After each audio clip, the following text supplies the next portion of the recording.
What's good, y'all? We're back at it. So a couple things I wanted to dive into before we hop into our topics. We're on TikTok and we're on Instagram now.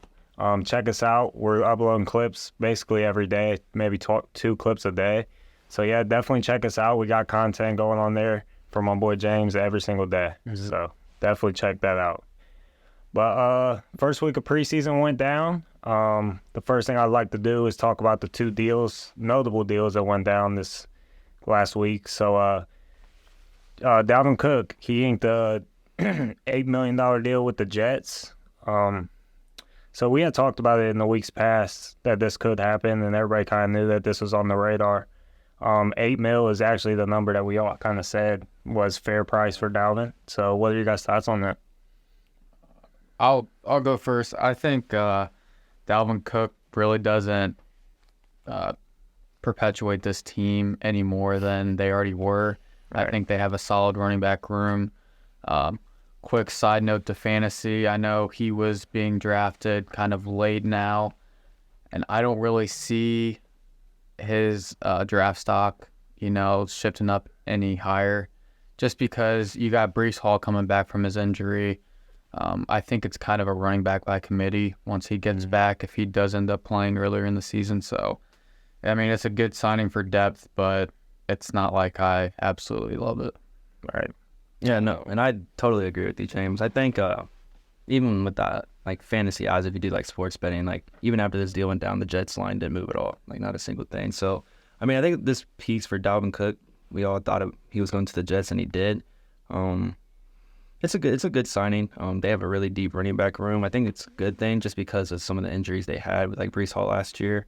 I think this puts a lot of the weight on the passing game from the running back more onto Dalvin Cook, and he's really good at that. So it's more of like a win now move, but at the same time it's only for a year. Kind of puts the radar for like Michael Carter the following year. So it's a pretty good signing. I agree. Yeah, I mean, I've definitely, as most of you know, I've watched a lot of Dalvin Cook over the years. You're looking at a home run back, so a guy that could any inside run, he could just break it for 40, 30 yards. That's the kind of running back he is. He's not the best break tackle kind of back, but I think it's a good 3-headed monster they got running over there. So, yeah, I think it was a good deal. I didn't like it at first, and even when those rumors originally came out, I even said on the podcast, like, it just doesn't make any sense for the Jets because they already have running backs. But I don't know. Like you said, he is a home run back, and I think there is value in getting big explosive plays. But outside of that, this deal just still doesn't make any sense to me from the Jets' perspective. Yeah, I just will say one thing. Like, obviously the Jets are definitely in win-now mode with Aaron being their quarterback. So I think just what they're really doing is just surrounding them with as much talent as possible. Obviously, we know A-Rod took a little bit less on his contract to be able to sign more players, and I think this is kind of what we're seeing here. Dalvin Cook, the whole running back situation, probably not going to get a long-term deal, but you're adding a really solid running back for $8 million a year for a 1-year deal. Why not put the talent around A-Rod and see what they can do? So I really like this for the Jets all around. Yeah. Well, let's touch on the next signing. So Ezekiel Elliott signed with the Patriots on a $6 million deal. The reports are that he is going to go back to number 15. Shout out to Ohio State years. So I guess I'll start with this one. I think just having now $2 million less than Dalvin Cook sounds a little crazy to me. Maybe he's more of a $3 million kind of player. But the Patriots, I mean, what else are you going to do? I mean, it's not a bad signing at all because getting a pass blocking back, he'll pass block for Mac Jones, stuff like that. And goal line, you'll see goal line touchdowns from them all the time, just like we were talking about in fantasy.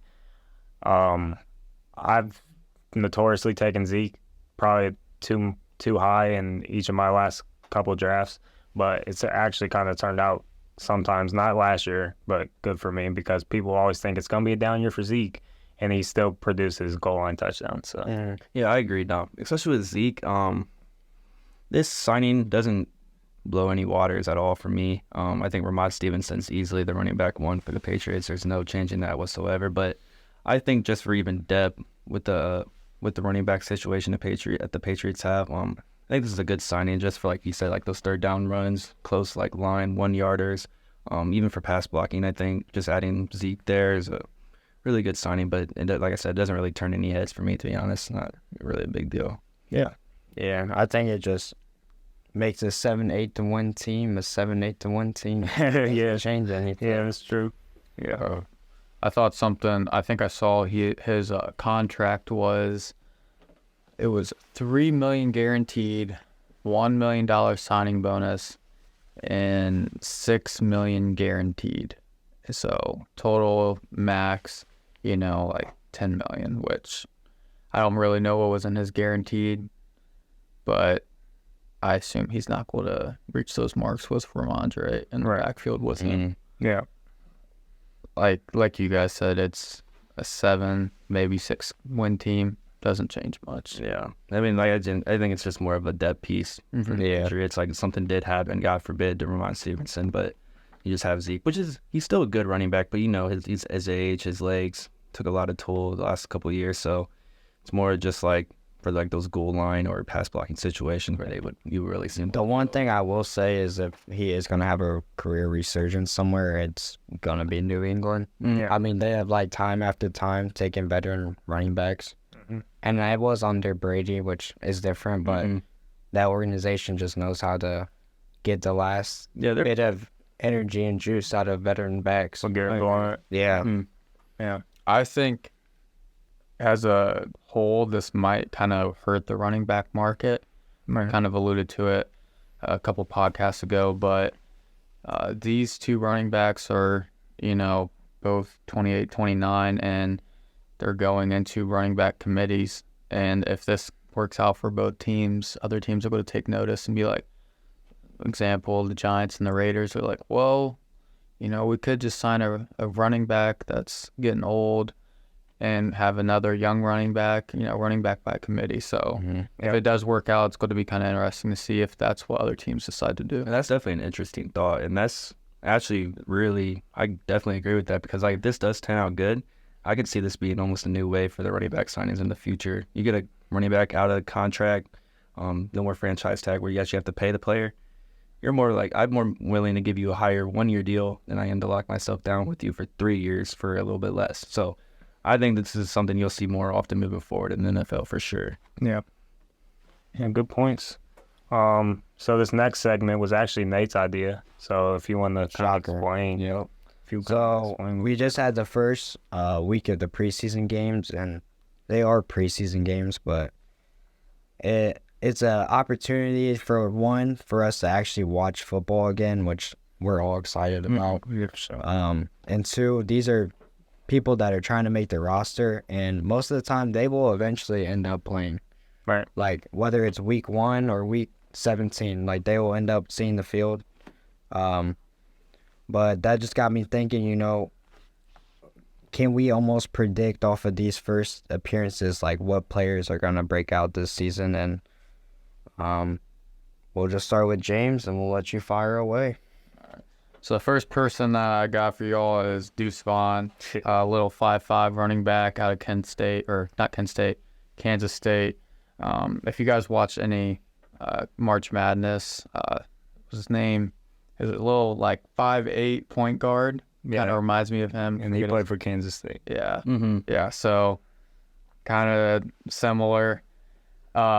Deuce Vaughn, he had 8 attempts, 50 yards, and the touchdowns. His highlights was just like, kind of reminds me of Maurice Jones-Drew, just a little guy, or even a Darren Sproles. Right. Sometimes when you're that little on the field, it's like a little gerbil running around. You just can't. Especially when they're fast, too. Exactly. Yeah, they get lost in traffic. Yeah. Next person I got for you guys is Jason Pinnock. He's fighting for a starting position as a safety for the Giants. In his debut, not his debut, but in the preseason game against the Lions, he had one interception, 1 tackle for loss, and 1 pass breakup. And the pass breakup was on 4th down. Dayball said that he liked what he saw from him, so they pulled him off, I think, the second possession. So it's kind of be interesting to see if he's going to get that safety spot. And the last person I got is kind of a solidified QB, at least in my eyes. Last year, he kind of turned it up at the end of it last year, and that's Kenny Pickett. And the one drive he had against the Buccaneers, 6 for 7, 70 yards and a touchdown to George Pickens.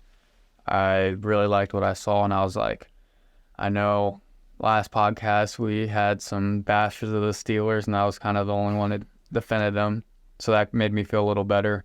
Yeah. I think he's going to be a problem this year. Yeah, and honestly, I'm going to touch base a little bit on the Kenny Pick. I know I got a lot of hate from some of these clips and stuff with the Steelers bashing, but I'm not really bashing y'all Steelers. It's just more of like the situation where it is this year coming for the team. You have a sophomore quarterback compared to the rest of the team in the division. I think the Steelers are going to be all right. I like what I've seen from Kenny in the preseason. And like you said, the end of the year last year, he fixed a lot of those interceptions where I don't think he threw one in like the last 7 games.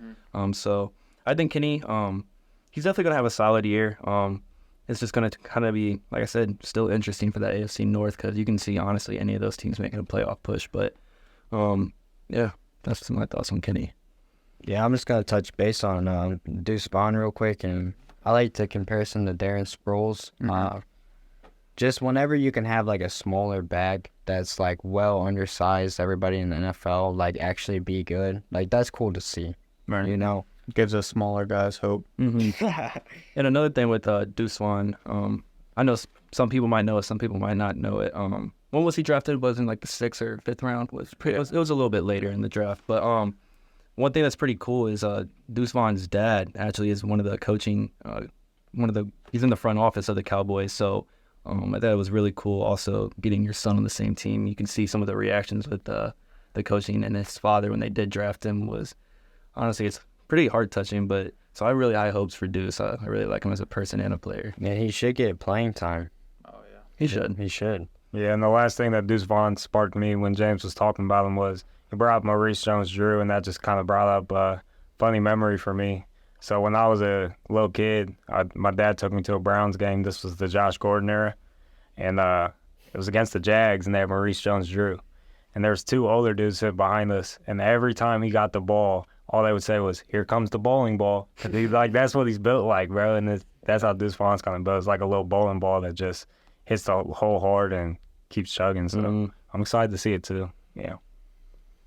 But yeah, Nate, you take it next. Go ahead. All right, so we're going to start with Tank Dell, wide receiver for the Texans. He was drafted this year.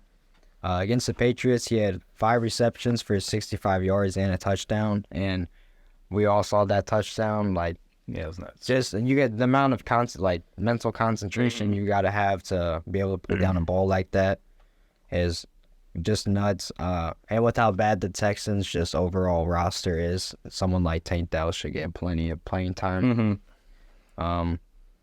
Next, I'm gonna move on to Tyson Anderson. This is a homer selection for the Bengals, but he recorded a tackle, an assist, 2 interceptions in the preseason game, and he was also the highest graded player of the whole week, according to PFF. I believe he had a 98 flat grade, which is like, yeah, that's pretty elite. up there. Yeah. That's elite. I know it's just a preseason, but to see something like that out of a young safety who, even if he is going to play special teams or not see him too much later in the season, just being able to have that depth, that gives us a lot more confidence than what I honestly had coming into the season. And then this isn't a player, but we're going to go to the Saints organization. And I know last week I said that I think the Panthers are going to win the division, but this is the one thing I will say. If you start Jameis Winston, you're winning the division. That's all I'm going to say. Because that boy was on fire. Yeah, all right, we're going to talk about this a little bit. First thing I want to touch base with was a Tank Dell from the Houston Texans. Yeah, he actually, first preseason game, you could honestly see that little connection between him and Stroud off the rip. That's exactly, remember when the draft was coming around, Stroud actually told like the Texans front office, like, I want Tank Dell. And you can see them already kind of abiding by his request. They went and got him, and you can already kind of see it having a little bit of connection there, and also getting that touchdown right before half. That was out, like we all seen it. That was a really amazing catch. The other thing I wanted to talk about is kind of like you were saying with the Saints organization. I think last week I actually told him, I think I said I think the Saints are going to win that division. I think I'm not over on Derek Carr. But that's also another thing. Jameis Winston. Jameis Winston's he was a starting quarterback there for like the last 3 years. So that's another thing. Like if Derek Carr comes out flat, you have Jameis Winston there. So I think that Saints team, offense and defense wise, they're still pretty decent. I see them winning that division. But yeah, like you said, Jameis Winston played good. So we'll just see kind of what happens this year between Derek Carr and them. So all these Sean Payton believers, huh? And then they're gonna say that Sean Payton had Jameis Winston for all these years but didn't play him. Yeah, because he didn't know what was really behind Jameis Winston. I see this in the group chat. Jameis Winston is a quarterback. Yes, he turns over the ball, but he will put the ball into the end zone, and at the end of the day, points is very valuable. Yeah, it's definitely West Coast kid. And Derek Carr is more of a conservative quarterback. Yeah. You know, kind of wants to run first and then pass second. Jameis is just going to let that fly. Right. But regardless of who's quarterback, I think that the more that I really look at this Saints roster, like they really will compete in their division. Yeah. Fair enough. Going back to the Tank Dell situation, kind of side note, C.J. Stroud kind of struggled a little, and it wasn't C.J. who threw him that touchdown. Yeah. But that catch gives me hope that Stroud will have the targets he needs to succeed. We were at Bible study, and we were reading, and I'm just kind of looking up as I'm seeing this amazing catch. Mm-hmm. Kyler kind of looks at me like, "Hey, man, you see that catch?" And I'm like, "Yeah, I see it, man."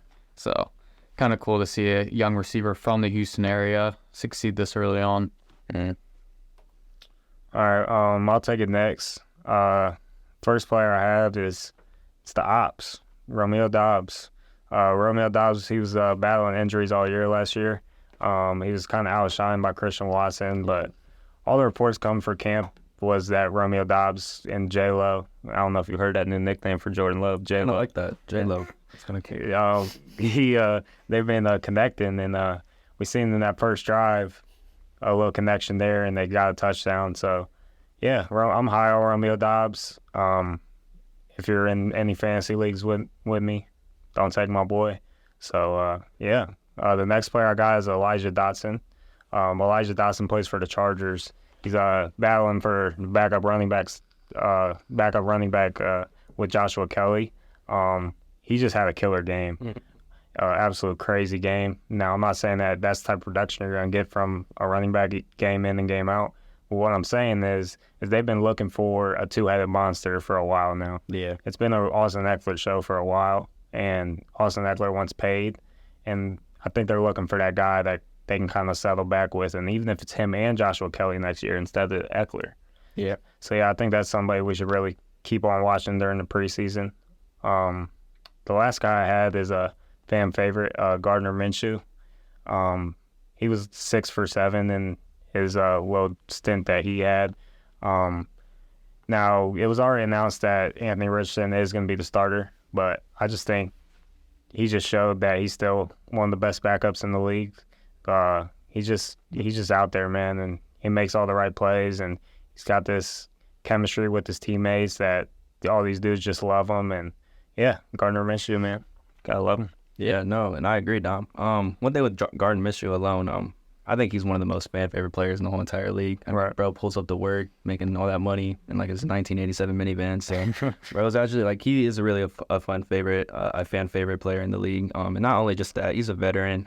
Like you said, the Colts already announced that Richardson's going to be that starting quarterback, and without like you'll see some arguments like kind of like the Ryan Tannehill situation, like having like some beef almost with like the new upcoming quarterbacks, but instead of that, Minshew kind of almost embraced it. Like, yeah, this is his franchise, and I'm going to do everything I can do to help coach him and lead him the right way. So I'm really high on Minshew.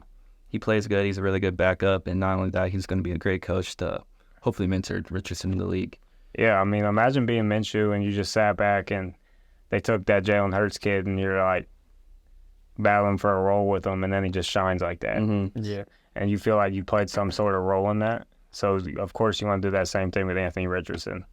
Just being known as kind of a little quarterback guru would be kind of cool for him. And those are some valuable players to have on your team, Yeah. especially with the young quarterbacks. So, Yeah. Just to dive in quickly to Elijah Dotson, just to what you were saying earlier about, like, they're trying to find that two-headed monster at running back. They had that for a little bit with Melvin Gordon and Eckler, but they didn't want to pay both running backs, you know. And then just to have those two compete in training camp and preseason now, like, if they really don't pay Eckler, that really could be your two-headed running back monster, and you wouldn't be paying them anything. Right. So I think I definitely could see that working out for the Chargers. Yeah. Back to the Romeo Doubs. I've kind of always been high on Romeo Doubs as well. Sucks that injury kind of let his season down last year. But I could see that being, you know, Jordan Love's favorite target coming into the season over Christian Watson. Yep. People very high on him, especially when it comes to fantasy. Like Christian Watson, I'm talking about. Just because of how the last, 6-7 games went for him last year. But I think Romeo Doubs is going to be that guy for him this year. I agree. Take it away, Con. So I guess we'll dive into this next segment.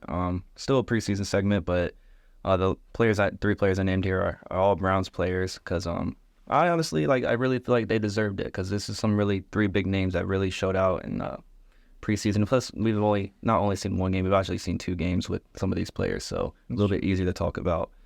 So first name we'll start with is DTR. I'm not going to say his whole name. Start that. It's a pretty cool nickname anyway. So he's played a total of 3 quarters throughout both preseason games, and let's just start it right now. This kid is a young stud. Easily could be probably one of the easiest steals of the draft so far. So within 3 quarters, I have his stats pulled up. I did have them pulled up. So within 3 quarters of DTR playing so far this preseason, he's had a 134, or we'll round it up, 135 QB rating. He's went 17 for 21, 184 yards passing, 2 touchdowns, and is averaging over 9 yards per attempt. So that's pretty big numbers for someone that was a 5th round pick and behind a lot of these quarterbacks you've seen be drafted super high in this draft. I think he mimics Watson's play style, not exactly, but very similar. And I think you just watch him on the field, he is calm and collective. Like, he sits in that pocket, he knows how to make the right play. He scramble. I think he's a player that I was excited about, but didn't think he would be this good this early. So, like I said, he's still young. We have Watson under contract, but it's still exciting to see a young quarterback come out like that.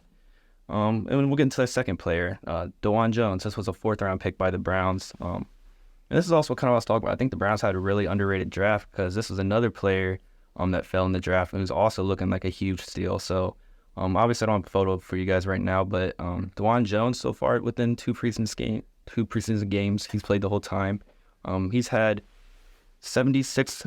There's been 76 attempts where he's been on the field, and there's only been 1 pressure that he's allowed within all those games. He is 6'8", and if you look at him, I'm sure we'll have a picture somewhere. He is like a giant at that tackle position. It's almost crazy that he's at tackle and not a guard.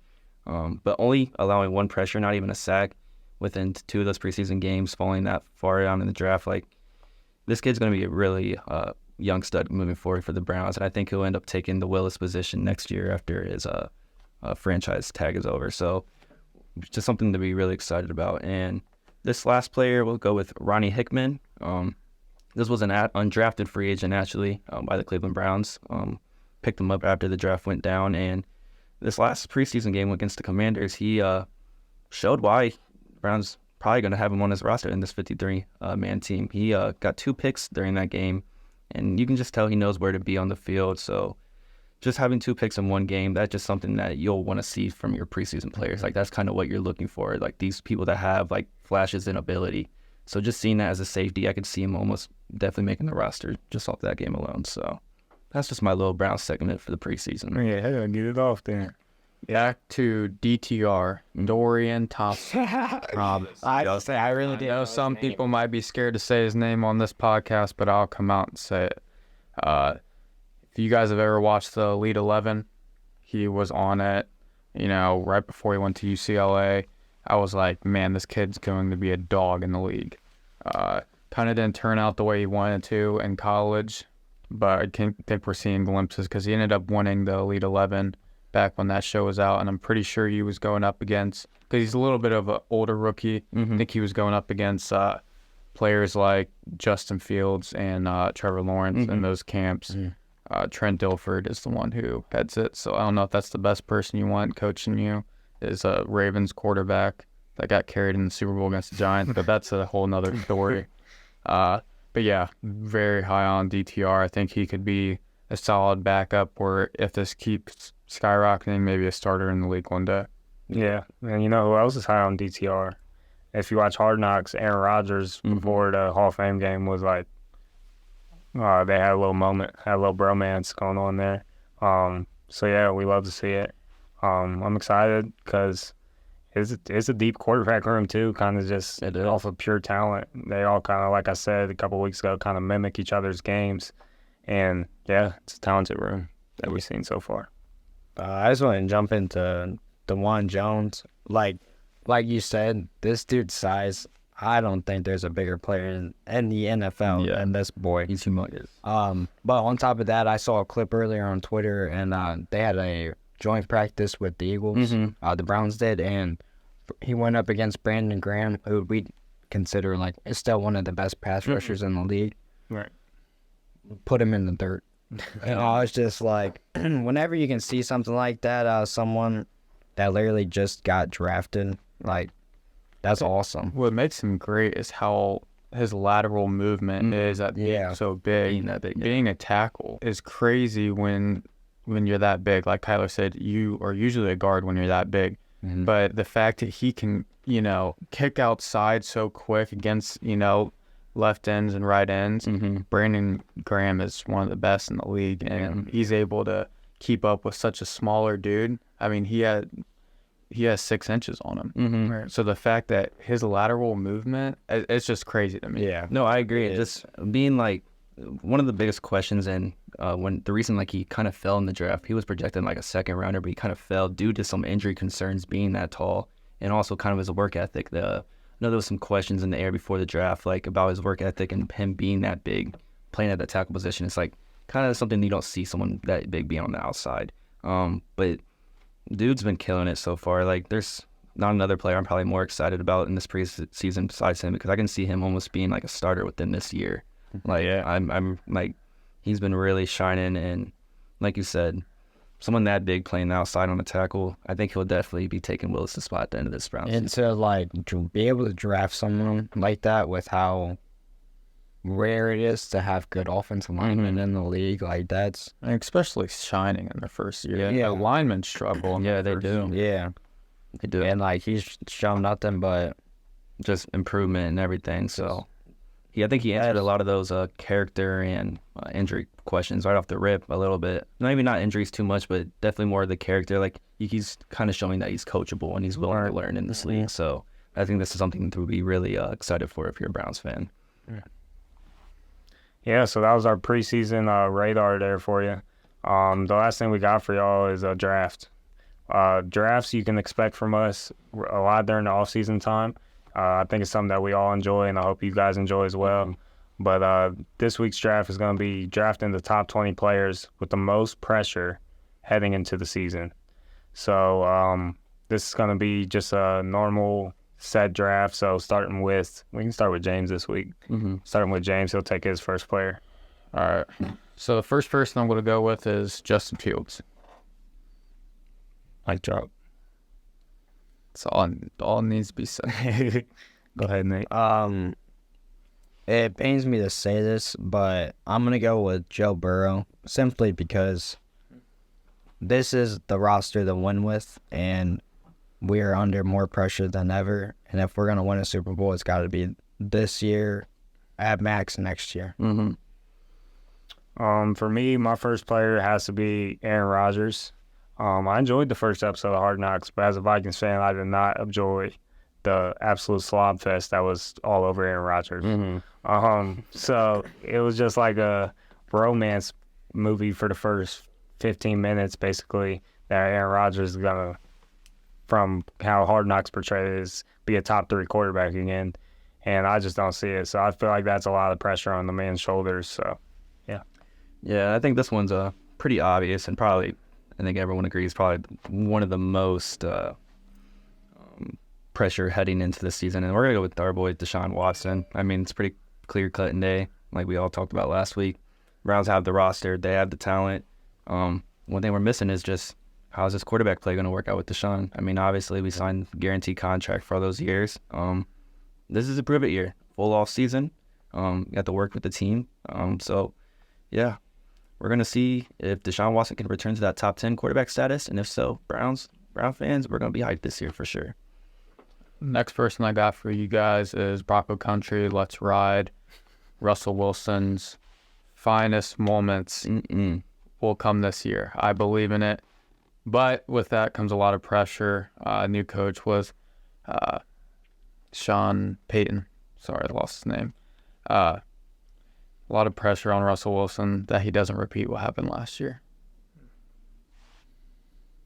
All right, I'm going to keep the same trend and go with quarterbacks under the most pressure. And this quarterback is under more pressure than Burrow, and that's Josh Allen.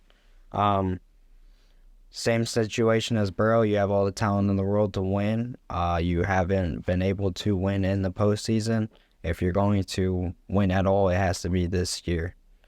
And you just have to be able to beat the Chiefs and the Bengals. I'll be the first one to take, I didn't mention, but we can also do coaches in this draft as well. I'm going to take Kevin Stefanski. So I think it's just all boiled over from fans, really. Fans just are absolutely on the edge with Kevin Stefanski. Mm-hmm. They don't want to point to anything else. They always point to the coach. That's just how I feel. And I feel like so many eyes are on him that this is his year. Yeah, no, I definitely agree with you, Don, with the Kevin Stefanski. Right up there with Deshaun Watson's Kevin Stefanski. First quarterback to bring the round success in a good while. But I think this is his year to prove it that he can be a playoff contending coach. So I agree with you, Don. We're gonna get into my second player, or third. Just kidding. But we're gonna go with our boy Daniel Jones. I know this is your player, James, and I like Daniel Jones myself, but I think this is also not as much as Deshaun Watson, but I think it's a little pressure season. We've seen him have a little bit of a breakout last year. Play a lot better than people were expecting. But now I think they have more talent around him. He got his contract that he signed, and I think let's do it again, and let's see if he was really worth all that money. So let's do it. Let's see. We are going to see. So my third pick for players with the most pressure, Cowboys' own Mike McCarthy. I think he kind of flies under the radar when it comes to the pressure. I think a lot of people like to put it on Dak, but you have one of the most talented rosters in the league. Yeah. And I mean, if they don't get past, it's every year. Cowboys in the Super Bowl, they have the best roster. We have Dak, all this stuff, and it's like, is it the coach? Because there comes a point where Jerry Jones is going to be like, all right, get out of here. Because he did the same thing with Jason Garrett. Yep. He gives these guys maybe a little too much time in their head coaching spots, and they're not succeeding to the level that at least Cowboy fans and Jerry Jones want. I agree. We're going to stay in the division, and since he already took out Daniel Jones, we might as well go after Saquon, and this isn't anything against the Giants, but in terms of Saquon is representing the whole running back market this year. If you do not hit your incentives and make literally the max amount of money that you can from that contract, you are hurting all the other running backs. And just like we alluded to earlier in terms of like Zeke and Dalvin signing those contracts, like this rides a lot on if Barkley is great this season and gets a long-term deal next year, it'll all work out. But like that is what is all riding right now. Yeah, I definitely agree with you there, Nate. So with the next player I'll take, sticking on the running back wave, I'm going to take Josh Jacobs. Josh Jacobs, to me, is on that same wavelength as Saquon, except he didn't get his deal. But he's in a mode where it's like, shoot, if these running backs are coming out basically saying the same cohesive thing that we're disrespected and we don't make enough, then the top ones got to set the market like Nate already talked about. And I think this is a top 3 running back, and I'm hoping to see a top 3 year from him because I really like Josh Jacobs. Yeah. All right, we're going to go. Actually, all my players are quarterbacks, so I'm sorry. But we're going to go with my third quarterback of the day.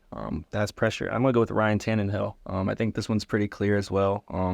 last 2 years, the Titans have drafted a second round, and I think it was fourth round where they got Malik Willis. But Yeah. two really young quarterbacks that could be studs in the league. Ryan Hill, Tannehill a little bit regressed a year last year, but not fully his fault because the team was kind of in shambles a little bit. But I think this year's a really big pressure year for Ryan Tannehill with these upcoming players right behind him. You have a second year with Malik Willis. You have, I think, right at the beginning of the second round where you guys got Will Levis. So I think Ryan Tannehill definitely has some pressure this upcoming year, proving that he wants to be that franchise quarterback. But if he doesn't perform, he can honestly, I could see even seeing it mid-season for the Titans shutting it down with him. Time is running out. It is. Fourth person I got for you guys is Mac Jones. They're in the first preseason game. I know it's just preseason. I think he was outperformed by both Bailey Zappi and definitely Malik Cunningham. If you guys don't know who Malik Cunningham is, I suggest you get on YouTube and watch his highlights. He is a mirror of Lamar Jackson. Also went to Louisville. Mac Jones is just kind of a player where I almost put him in that same category as Daniel Jones was a couple years ago. It's like you're entering, is this his third year? Yes. Third year. And Daniel Jones' third year was last year. It's like, are you going to step up or are you going to kind of see where we're going to go with you? Mm-hmm. So And I don't, there's pressure there for him. I don't want to go too off topic, but I do want to talk about this just for a little bit. I think we all remember last year when Mac Jones was hurt, when Bailey Zappi did come in. He played very well for the Patriots before they put Mac Jones in. And another thing we talked about, Malik Cunningham, played for Louisville, and like you said, mimics Lamar. I even remember him in college. I was surprised he actually went undrafted, and I'm glad the Patriots picked him up. But he was, like you said, a very good mirror of Lamar. Obviously, didn't have the exact stats or as good of a college career, but he's really solid, and he can definitely use his feet to make some plays just like Lamar does. So I do agree with the Mac Jones having a lot of pressure this upcoming year. Yeah.